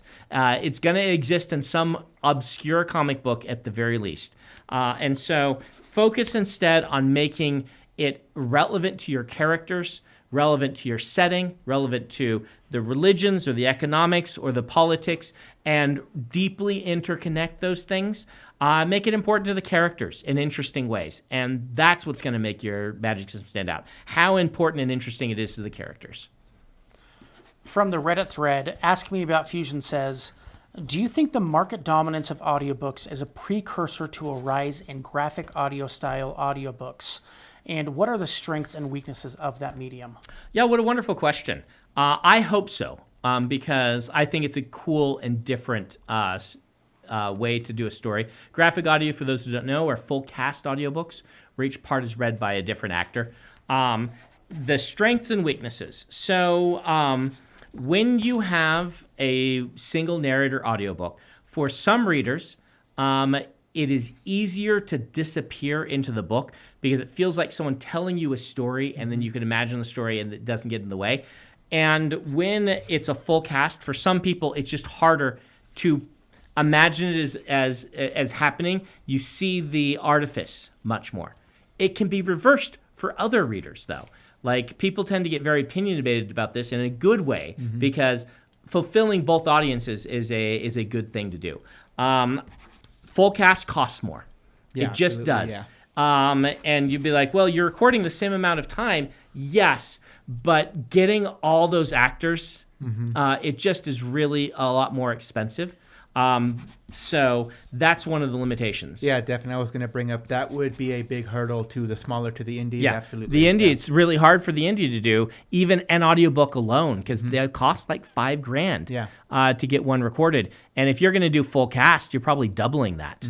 And so it is a big hurdle. But it depends. Like, you want to listen to something more like a radio drama. Graphic Audio, the company that does a lot of mine, they will replace sound effects mentioned in the book with an actual sound effect. And some people love that. Some people hate it. So I think getting more books to people in the format they like is only going to be a good thing. Yeah. And from the chat, let me see exactly who said it.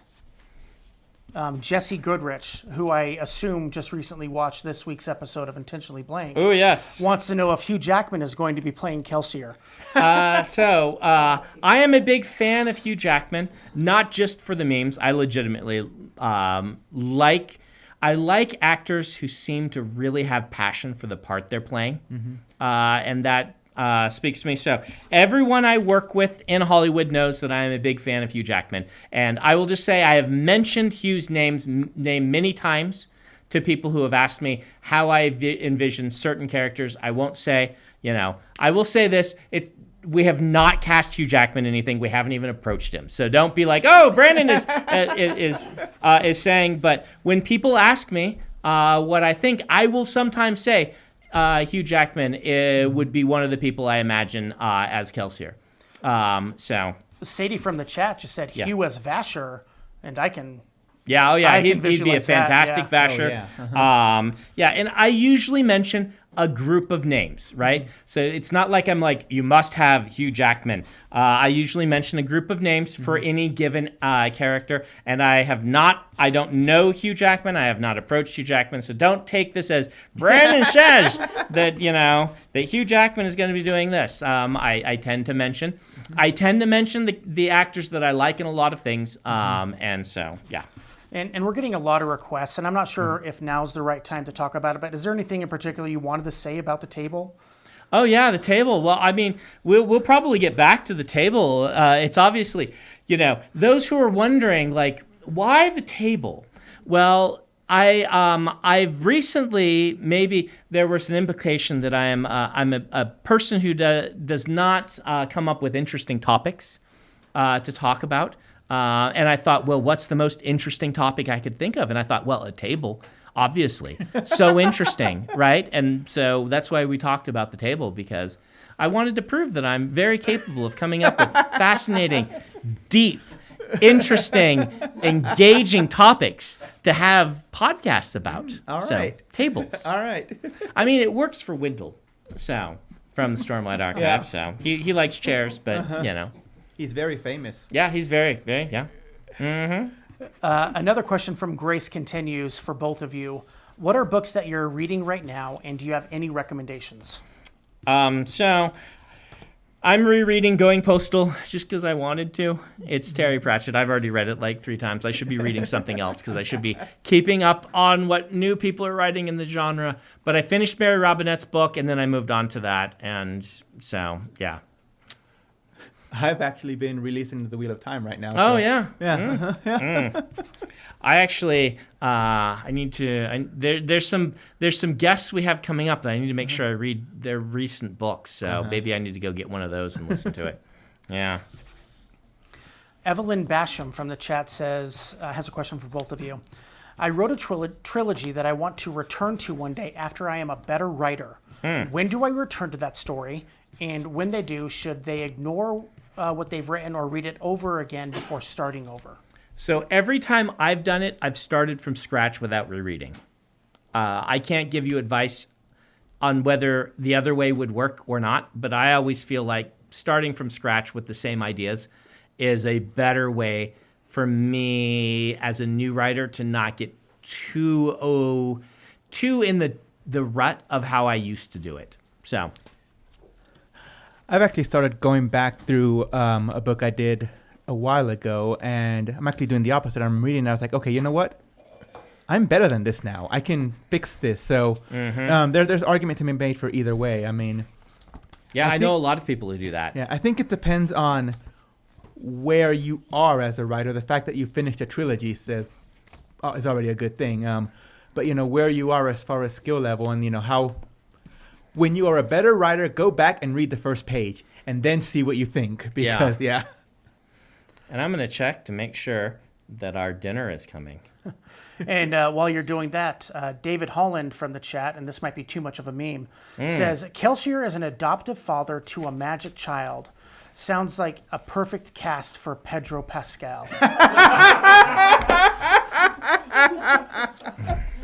And our food is there, I think, at the front of my house next door. So, yeah. So you may want to send somebody to pick that up. Yes, that's a bit of a meme. He's getting a bit typecast, isn't he? Because we have the Mandalorian where he has Baby Yoda, and we have Last of Us where he has Ellie, and we have The Incredible Weight of Massive Talent where he has oh, I just lost it. I had it in my head. Where he has Nick Cage as his magical child. So That is such a good movie. That joke would have worked way better if I would have remembered Nick Cage's name. Sorry for flubbing the joke. I was thinking about dinner and not about the wonderful Nick Cage as the third magical child in the trilogy of Pedro Pascal takes care of magical children. Because that's Pedro Pascal, isn't it? Yeah, that is. Yeah. So there you go. And if you haven't seen that movie, go watch it. It is phenomenal. So. Cole Andrews from the chat says, when writing books, do you consider how they might be adapted into games or movies? Stormlight seems like it was written specifically to be adapted as a game, this coming from a game designer. I do not. I'm looking at what is the best for the story because I write books. So what is best to write in a book? Certainly, I'm influenced and inspired by lots of different movies and video games, so that certainly trickles through. Do you ever think about adaptation?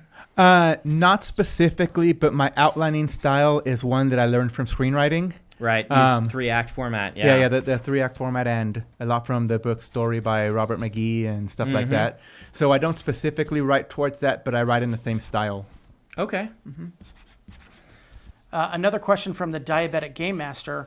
Have you guys ever had a story that you found yourself feeling awkward about because you changed as a person from the time you wrote it, and you don't necessarily agree with what the story represents? That's an interesting question. I still get that way about Elantris. There's some stuff like the treatment of autism in Elantris. I mentioned that one a lot, but just Elantris in general is written years before any of my other books. And I've said this one before too. I think that there's a little bit, and it matches the series, so it's okay, but there's a little bit too much try-hard grimdark occasionally in Mistborn, where it's like grimdark was the fantasy genre that was the big deal, and I think there's just a couple of places in Mistborn where I was influenced a little too deeply by grimdark for what would actually be right for the story. Not in anything that I've published, but I've gone back a couple times and looked at old stuff pre-published, and I was like, yeah, this doesn't work. Yeah. So that's really where I've seen it. Yeah. And I'm specifically talking like it's not that Mistborn is a brutal world. That's totally fine. But there is certain types of sexual assault discussion in Mistborn that I don't think fits with what I would want to be involved in the series if I were writing it right now. Question from Lotus the Blooming. Silly question. Favorite flavors of ice cream for both of you, and one flavor for your favorite characters. So, I like vanilla plus. I don't like vanilla by itself, but I like vanilla with stuff in it. Okay. Right? So, I will often pick like pralines and cream, or I'll pick like cookie dough or peanut butter cup or something like that. But I do have a fondness for a really good like sorbet. I had a pomegranate sorbet the other day that was really good. You know, I actually really like a mango sherbet. Oh, yeah. Yeah, those are. I whenever my wife says, "Do you want to get ice cream?" I was like, "Yeah," and then that's what I'll get. So yeah. For a character, I'll pick what would Hoyd want, because he would want the thing with the very most chocolate possible. Like, you know, one of these like quadruple chocolate. It's not enough to just have chocolate ice cream and chocolate fudge and a chocolate inclusion. He wants multiple types of chocolate inclusion. Let me see. For a character, I had Wendy as a character in my books, and I see her liking a lot of strawberry. Yeah. Yeah. And there was a question we asked earlier, and they were looking for book recommendations based on what you were reading. Did you guys talk about book recommendations? Oh, book recommendations. Well, when Mary Robin, it's out, isn't it? The Spare Man. It's out. It came out in November. The Spare Man by Mary Robinette Kowal is great. So I would recommend that. If you haven't read it, the Bartimaeus trilogy, I absolutely love that. It is fantastic. You just made one of our co-workers, Rachel, very happy because she will not shut up about that. I actually just bought those books for my son and got him reading them because they are so good. So Bartimaeus is top notch. And another question from the Reddit thread: what book from each other are your favorites, and who is your favorite character the other has written? So God Neverland is my favorite of Gama's. I have read one of the middle grades, but it's been a long time. And who was my favorite character? Peter. Yeah. Yeah. Takes a while, but yeah, Peter. For Brandon,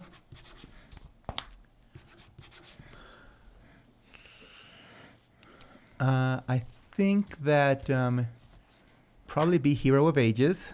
Okay. With Spook as my favorite. Okay. Yeah. Doherty JP from the chat says, hey guys, any ideas of where to submit stories for competition or such? Either websites or magazines. Everything I found has seemed a little sketchy. That's the problem. Competitions are pretty sketchy in the writing world. And it's tough. There is Writers of the Future, which is a solid competition, but it is attached to Scientology, which is a no-go for a lot of people in a way I can totally understand, right? And so it is legit, but it also has that fraught history. I don't know of any other contests in sci-fi, fantasy, or even in writing that I know of that are genuinely legit. I'm sure there are some, but I say stay away from contests. If you're writing short fiction, submit to the magazines. When getting published in the magazines, it will pay less than some of these contests advertise, but you know the magazine is legit. And also, it's kind of like winning a big prize in that if you can put on your credentials that you published with Clark's World or that you published with FNSF or something like this, that stands out on your query letter like, a shining beacon because it is so hard to publish with these. And so that's what I'd recommend. I know in screenwriting, the contests are a big deal, which might be why they're asking this. But in sci-fi fantasy, I can't think of any other than Writers of the Future. Yeah, as far as content, that's the only thing. But if I'm looking for a new market, I'll go to Submission Grinder. That's a good one. And I will never submit to a contest that requires an entry fee.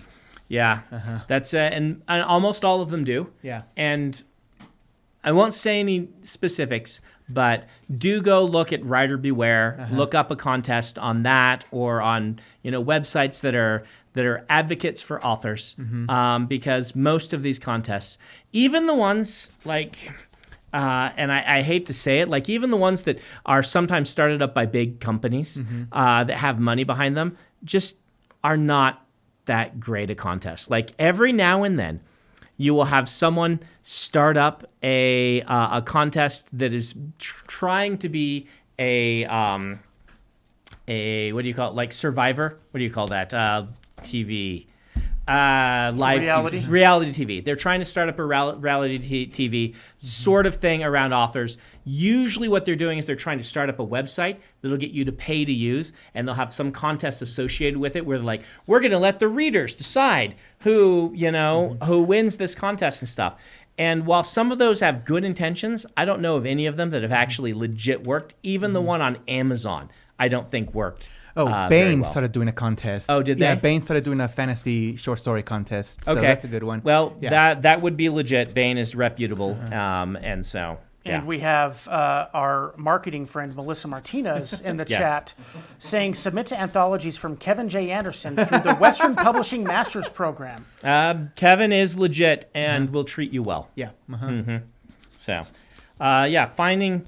But sometimes to submit to anthologies, I don't know about Kevin's, but a lot of them you have to kind of have a little bit of an N. You have to be published somewhere first, and then you start hearing about the anthologies. But so not for that one, because what they do is it's essentially one of their master's projects is to edit the anthology. So they pick a theme, and then you submit to them. So I've gotten a couple in there. And Jen Bear says the deadline for Bain is the end of this month. Okay, yeah. So there you go. Cosmere Librarian has a question for Gama, but it will require Gama knowing about Brandon's alter ego, B Money. Are you familiar with B Money? I can't say that I am. So, yeah, B Money is once in a while something weird happens to me, and I turn into an influencer. Okay. Who is B Money.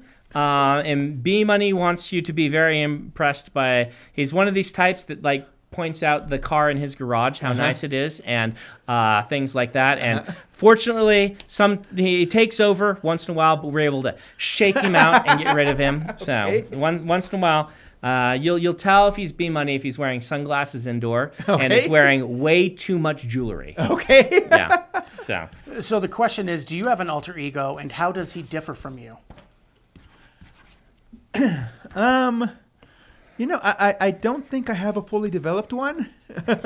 I think I am getting there. Needs a lot meaner. I have trouble imagining a mean version of Gama. YJ from the chat wants to know if either of you read or have read any long-form web comics. I Maybe have that you read a recommend. ton of long-form webcomics. I know a lot of the more contemporary ones are anime-inspired, and I haven't read a ton of those. But I still follow Order of the Stick. And my all-time favorite is Dr. McNinja. Dr. McNinja, which Christopher Hastings, it's been like 6-7 years since he finished it. He wrapped it up, but you can go get the collections. He went on to write for Marvel. He wrote a bunch of the Adventure Time graphic novels, which I bought for my son. So anyway, Dr. McNinja is amazing. Sam and Fuzzy, I still follow. It's gone through like 40 different evolutions over time, and I like them all. I recommend Sam and Fuzzy. Yeah. I haven't in a while, but it was Order of the Stick was the big one, and then I also really enjoyed Misfile. Okay, Misfile was an anime-inspired one. I read a bunch of that as well. So, yeah. So yeah. Sometime we ought to get Christopher Hastings on this sometime. He lives in New York, though. I wonder what I know he wrote Adventure Time for a while. So anyway, I don't know what he's writing. He wrote some Deadpool. He wrote some really good Deadpool. Melissa from the chat would like to know more about your alter ego, Gama.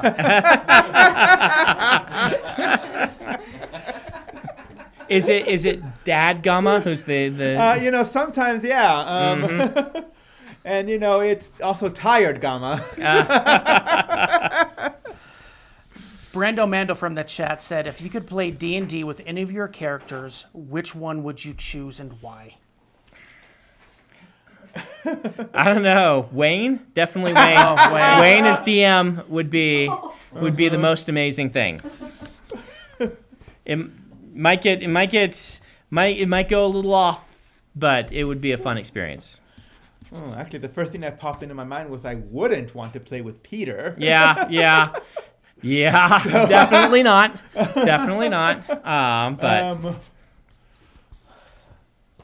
I have one character called the Lady, who plays a much bigger role in the second book. But Okay. Yeah, that one. Yeah. Okay. Sarah Bell 624 said, probably a common question, but how do you handle writer's block? And I know, Brandon, you've talked about I've talked this. about it a ton. Yeah. Let's let Gama handle this one. It's okay to be bad. That's how I keep writing. I acknowledge that maybe what I'm writing right now isn't the best thing, but it's something I can go back and fix later. So that's my big strategy for it. That's the same with me. Yeah. You got to keep your momentum. If Yeah. you lose your momentum, that's killer for Yeah. storytelling. Another question from Magic, and this one is for Gama. Are aesthetics important in your writing process? It can be. I have my office set up with like a King Arthur tapestry, a couple of quotes I printed, and then it depends on what I'm writing. If I'm trying to write something with a very strong voice, then yeah, I would say definitely. Another question from Other World for Brandon says, on Elantris, Raoden's positive attitude / optimism is still a trait we don't see much in fantasy main characters. Why do you think that is? Why are some traits less used? So, it is difficult to create internal tension and internal drama from a character who has an attitude like that. Not impossible. Ted Lasso proves that it is not impossible, but it is difficult. And having a lot of angst about things leads to generally more interesting internal dialogue or internal monologue, it would be. And so because of that, writers tend to lean toward it. I do think that there is more opportunity for Raoden / Ted Lasso's. But the thing about Raoden is I had to do most of his conflict external. And because he's in such a terrible situation, that works in the narrative. But you just gotta be careful balancing those things. I think it's not where people go to because it can sometimes be unrelatable to be too optimistic. So I don't know. That would be my answer. It seems to work a lot better with side characters because I would definitely qualify Lopin as that. Yes, Lopin is relentlessly optimistic. But I wrote Lopin when I wrote his viewpoint in Dawnshard. I delved into some of the things that, like he is optimistic, but that's kind of a problem at times. He's so optimistic, it makes him kind of bowl over other people who might be questioning and just kind of ignore their valid concerns. But yes, Lopin is there. A question for Gama, and I would love to hear Melissa's response to your answer. This is from eKitten02, says, Brandon has talked about work-life balance. How does Gama attempt that same balance while working and writing? A lot of my writing tends to be late at night. So I have stepchildren. They generally go to their dads on the weekend. So that's a big thing of what I do. And I just sometimes I'll just need to and this it has become an issue sometimes when I'm just. My wife understands when I'm like on a deadline that, sometimes I'm just not going to be there. And, obviously I am if it's really important, but, if I need to submit a revision or if I need to, I told her, this weekend I need to focus on a manuscript I'm submitting. I told the agent I would submit next week. So, yeah. Having buy-in from your family is really important for this. And also having them be able to pull you out sometimes when maybe you aren't on deadline. But I'll remember that. Being able to ship your children to another house for the weekend. That would be handy. Now, Emily, we just need to see your response in the chat now. Hey, Adam, how would you like to have 3 children? I'm busy that week. I'm sorry. A question from Melissa Gama. She says, you have a great collection of medieval weapons you've had for years. How has your weapon collection helped you with your writing, or how has your writing affected your desire to have weapons? Sometimes I'll think of a particular weapon or sword that a character has. I was like, okay, you know what? It's like that one. And that'll be the sword that I will describe whenever I'm describing their weapons. And, obviously I don't want to focus a great deal of time focusing on, if it's just an ordinary sword, I don't want to focus on that, but I can have that as an aside to refer to. I think it's really handy. Yeah. Holding a weapon and then describing it. It's like swimming with the whales like you talked about. And just a couple minutes left in the stream, and one last question if you're okay with it. Yeah, last question time. This is another question from the Diabetic Game Master. How do y'all feel about major changes to works after they've already been released? From mild retcons and fixing mistakes up to Star Wars special editions, and now the recent stuff done to Roald Dahl. So, wow. I think a case-by-case basis is the only prudent way to look at this. Because we look at things like the special editions, which went too far. Yeah. But I've mentioned many times before, I'm glad The Hobbit has a revised scene about the ring. Him going back and saying now that he knows what he's doing with Lord of the Rings, he rewrote the whole scene with Gollum and Bilbo for The Hobbit, and that's the version that I'm sure you have all read. It's the version I had read. I hadn't read the other version because in the original, Gollum doesn't care about the ring. He's not attached to it because the Lord of the Rings hadn't been conceived yet. And so there's an instance where it was a good idea to go back and revise the story and things like that. I will leave it to the people who are doing it. I think generally in the Roald Dahl situation, I would prefer as an author that they write a foreword to say, product of its time, here are some of the insensitive things. but then leave the text as it is. I think we would lose a lot if we did this to too many texts. So anyway, that's my opinion. Yeah, it's definitely on a case-by-case basis. Actually, so my wife was part of Kevin's master program, and one of their projects is to re-release a public domain work. And she picked the story of Dr. Dolittle, and if you've looked at the original, there's some really bad racist stuff in it. And she ended up rewriting a chapter where the Black Prince wanted to become white to, get the princess. So yeah, and see, so there's a good reason, perhaps, right there. And so, case by case. yeah, definitely. And one final thing, we have a book trailer for Gama's new book that's coming out in just a couple of weeks that we wanted to show to chat. Time for the book trailer. Let's All do right. it.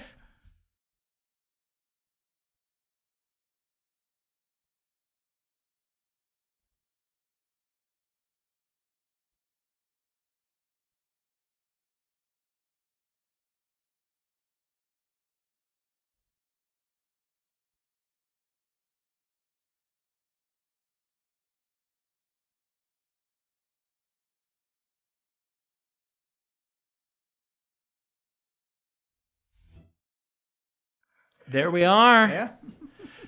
Awesome. It comes out in a couple of weeks. We did a 5 favorites with Gama that you can look forward to. That'll be coming out on the channel the week that the book comes out. So, Gama, thank you so much. Thank you for having me. And thank you guys. We've been your authors for the evening. We're going to go get dinner now. So. All right.